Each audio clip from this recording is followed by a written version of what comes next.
if you're going to rent, you want to just make sure you know what you're doing, because, again, and I don't mean to like scare people off who are thinking of buying to rent, because it is, again, if you can get someone to pay off your home and pay off your mortgage, it can be a very good investment. But you want to make sure you know what you're doing. You want to make sure you vet the people who are in your home. And even if you do vet, you can have issues. But again, you want to take as many proper steps as you can so that you can avoid these issues that some people unfortunately do have.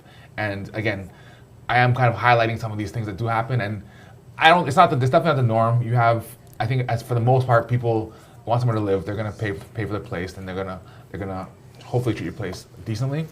But again, this article I found was a man in London who purchased a home, and he purchased it with the intention of moving in a bit later. But I think he has something to do with the job, because he was waiting for something to happen. So he had a 6-month lease on the property.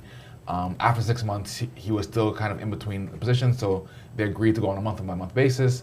And I think everything was fine at first, but I guess I'm not sure what happened with the tenant, and he eventually stopped paying, and he's now owes them $15,000 in back rent. And he won't leave the property, even though he signed the N11 saying that he was going to leave the property on a certain date. And again, once someone's in there, getting them out, even if they say they're going to leave, is still a process, right? You can't just, unfortunately, can't kick them out. You have to go through the Landlord and Tenancy Act, or Tenancy Board, sorry. Even if they say he has to leave, you still got to get a sheriff, and you have to pay for the sheriff. You have to wait for the sheriff. So.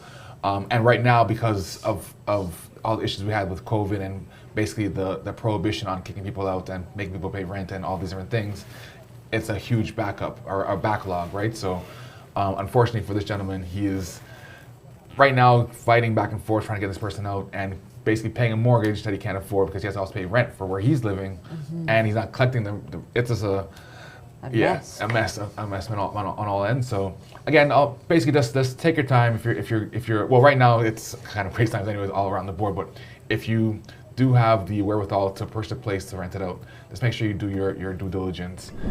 Thank you for watching our video. We hope you enjoyed it, and please let us know your thoughts in the comments, as well as any questions you may have. We're live most Saturdays at 11 a.m. Eastern Time, so make sure that you tune in. If you're interested in learning more about real estate, click the link in the description to sign up, and we'll send you a series of educational videos all about real estate. Thank you again for watching, and remember to like this video, subscribe to our channel, and click on the bell icon so you can stay up to date on all of our future uploads.